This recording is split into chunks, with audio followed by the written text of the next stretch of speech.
السلام علیکم جی. گزشتہ دنوں شبر زیدی صاحب نے ایک بات ان کی کوئی کہیں پہ بات کرتے ہوئے تقریر کا ایک حصہ تھا. ہمارے لوگوں کا یہ ہے کہ جب یہ کسی نجی محفل کے اندر یا کسی سیمینار پہ کھڑا ہوتے ہیں تو توجہ حاصل کرنے کے لیے یا اٹریکشن لینے کے لیے لوگوں کی توجہ، مطلب ویسے بھی میں چونکہ خود بھی ٹرینر ہوں اور مختلف جگہوں پہ جاتا ہوں موٹیویشنل سپیچ کے لیے، تو مجھے پتہ ہے کہ تھوڑی سی ایگزیجریٹڈ بات کرنا پڑتی ہے تاکہ لوگ ایک دم متوجہ ہوں اور پھر اس میں سے اپنا مطلب نکالا جائے. تو اس طرح کی ایگزیجریٹڈ گفتگو کر رہے تھے تو اس گفتگو کے اندر موصوف نے کہہ دیا کہ پاکستان ڈیفالٹ کر چکا ہوا ہے. ٹیکنیکل ڈیفالٹ تو ہو گیا ہوا ہے. ٹیکنیکل ڈیفالٹ میں اس لیے کہہ رہا ہوں کہ دیکھیے اگر ہم نے جو ڈالر ہیں ہمارے پاس زر مبادلہ کے ذخائر ہیں جو ہم نے رکھے ہوئے ہیں، اگر ہم ان زر مبادلہ کے ذخائر کی بات کر لیں تو مطلب وہ تو سارے مانگے تانگے کے ہیں نا، اپنے تو کوئی نہیں ہے نا، بلکہ ان میں سے بھی بعض اوقات کمی واقع ہو جاتی ہے. تو جن سے ہم نے لیے ہوئے ہیں وہ ادھر سے آواز لگاتے ہیں تو پھر ہم وہ بھاگتا کر کے ادھر کوئی وہ کر کے نا، وہ کوئی نہ کوئی بانڈ فروخت کر کے وہ سارا پھر وہ پورا کرتے تھے. ٹھیک ہے، تو مطلب کہ اس طرح چلتا رہتا ہے. اور یہ کوئی یونیک بات نہیں ہے، کوئی عجیب بات نہیں ہے، یہ دنیا بھر کے اندر چلتا ہے یار. معیشت ایسے ہی چلائی جاتی ہے اور معیشت ایسے ہی چلتی ہے. وہ الگ بات ہے کہ وہاں پہ جب یہ کام ہو رہے ہوتے ہیں تو ڈیولپمنٹ ہو رہی ہوتی ہے، جس طرح 2018 تک ہو رہی تھی پاکستان کے اندر بھی، تو اس وقت یہ دکھتا نہیں ہے یہ. لیکن یہ نہیں ہوتا کہ جناب جو ہے ایک ادارہ اٹھے اور وہ کہے کہ جی ہم نے فلانے دن لاک ڈاؤن کروایا تھا، کڈو اتنے روپیے. اچھا وہ فلانے دن ہماری 10 گاڑیاں باہر نکلی تھی، کڈو 20 ارب روپیہ. مطلب وہ اس طرح نہیں ہوتا. یہ جو آپ کا جو ڈیم ہے ہم نے اس کے اوپر بندے بھائے ہوئے ہیں حفاظت کے لیے، کڈو این ارب روپیہ اضافی سال کا. ایسے نہیں ہوتا. وہاں پہ جو ہے وہ ایک ادارہ اس طرح بندوق کے زور پہ پوری قوم کو بلیک میل نہیں کر سکتا. لیکن خیر یہ تو اپنی جگہ کے اوپر ایک مسئلہ ہے اور رہے گا. میں نے آج کی جو صورتحال ہے اس کے حوالے سے آپ کے ساتھ کوئی بات کرنی ہے.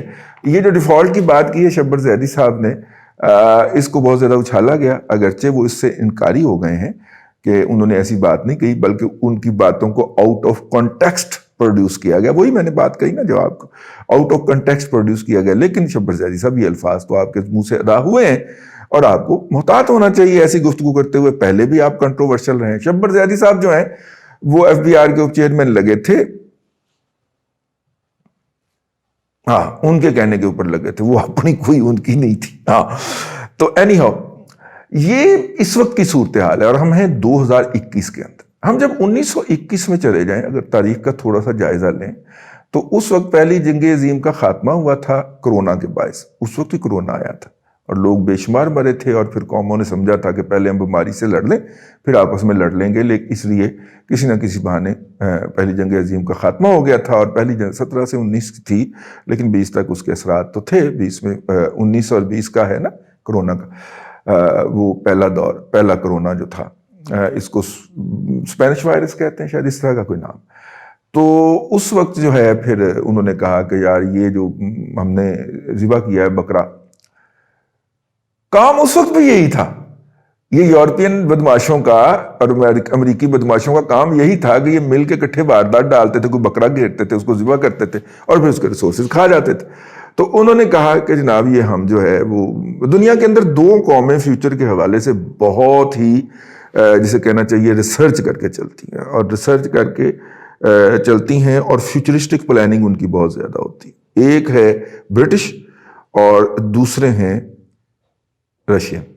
اس پہ بات آپ کو حیرت ہوگی لیکن ان کا R&D بہت ہوتا ہے اقوام کے اوپر. مطلب ہمارے بارے میں جو ان کی بات چیت یا تحقیق ہوگی وہ شاید اتنی خوفناک ہو کہ آپ کو تو خیر خود پتہ نہ ہو بلکہ شاید برٹش نے بھی نہ کی ہو. اینی ہو ہم کہتے ہیں نا برٹش نے ہمارے بارے میں بہت تحقیقات کر رکھی ہیں، رشین نے اس سے بھی زیادہ کر رکھی ہے. احمد نہیں ایڈا وڈا رقبہ لے کے وہ ملک بیٹھا ہوا اور ہر ہمسایہ ملک کے جو ہے وہ پنگے بازی کرتا رہتا ہے. بیلاروس کو اس نے گھیر لیا ہے، ٹھیک ہے. ادھر سے وہ مطلب کہ آذربائیجان کا ہمسایہ کون سا ہے وہ اس کے اندر وہ آ گیا. اب وہ آہستہ آہستہ اپنی جو امپائر ہے وہ اس کو ریوائیو کر رہا ہے. مشرقی یورپ کو مسئلے پڑے ہوئے ہیں، مسائل پڑے ہوئے ہیں اور ہنگری اور ان سب کی چیخیں نکل رہی ہیں. ٹھیک ہے، ہنگری، رومینیا، چیک اور سلواک ریپبلک، ان سب کی چیخیں نکل رہی ہیں. تو کیوں نکل رہی ہیں؟ ہیٹ محسوس ہو رہی ہے نا کہ رشیا آہستہ آہستہ مانسٹر جو ہے کینسر کی طرف بڑھتا آ رہا ہے. یہ کس دن پھر بات کریں گے اس کے اوپر. وہ بڑی تحقیق کرتے ہیں. اینی ہاؤ یہ جو دو تحقیقات ہیں انہوں نے مل کے جو تھا، بلکہ کچھ لوگ کہتے ہیں کہ صرف یورپین اور امریکہ تھے، لیکن میرا خیال ہے کہ نہیں، ابھی برطانیہ نے اپنا جو چارج تھا وہ امریکن کو ہینڈ اوور نہیں کیا تھا. تو اب برطانیہ ہی روب عمل تھا اس وقت کی سب سے بڑی کلونیل پاور.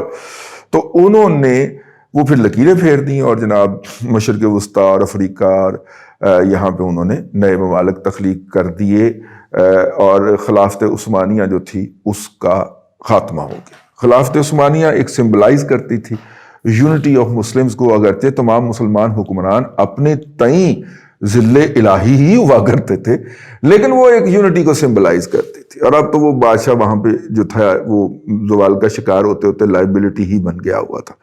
تو وہ جو خلیفہ اپنے آپ کو اکلیم کرتا تھا.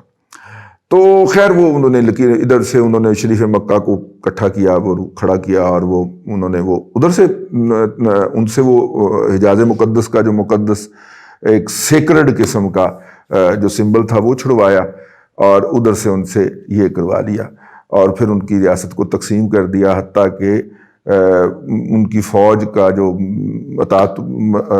مصطفیٰ کمال پاشا تھا، اطاعت ترک تو میں نہیں مانتا اس کو، لیکن مصطفیٰ کمال پاشا صاحب جو تھے انہوں نے آگے کود کاد کے وہاں پہ انہوں نے کہا کی فساد پایا مولویاں نے، چھڑو پڑے سب پابندی.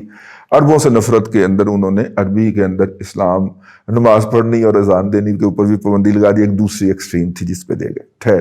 خیر یہ ہمارا آج کا موضوع نہیں ہے. لیکن جو اس وقت حالت تھی اس مملکت کی، یا اس مملکت کی جو عظیم الشان مہارت تھی، جو کہ بوسنیا ہرزگوینا اور رومانیہ تک یورپ میں گھسی ہوئی تھی، پہنچی ہوئی تھی، اور وہ سلطنت جسے ہم خلافت عثمانیہ کہتے ہیں، آٹومن امپائر جس کو کہا جاتا ہے، اگرچہ بہت سارے ایسے پہلو ہیں جن کی بنیاد کے اوپر اس سے بھی اختلاف کیا جا سکتا ہے اور کیا جانا چاہیے.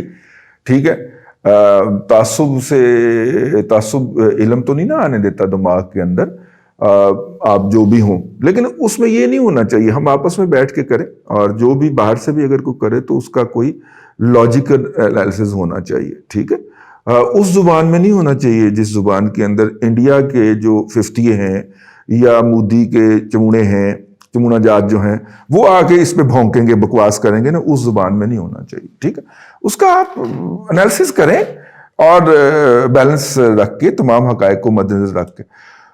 وہ 1921 جو تھا وہ کتنا بڑا سانحہ تھا اس وقت اہل پاکستان کے بر صغیر کے مسلمانوں کے حوالے سے، کیونکہ بر صغیر کے مسلمان تعداد میں بہت زیادہ تھے، لیکن اپنے آپ کو اقلیت تصور کرتے تھے. اور خاص طور پہ انگریز کے آنے کے بعد، انگریز کے پورا ملکہ کا اقتدار آ جانے کے بعد وہ اپنے آپ کو اقلیت سمجھتے تھے، کیونکہ وہ جمہوری دور کی طرف دیکھ رہے تھے، اور جمہوریت میں تو وہ اقلیت تھے، کیونکہ ون مین ون ووٹ کا جو فرنچائز تھا وہ.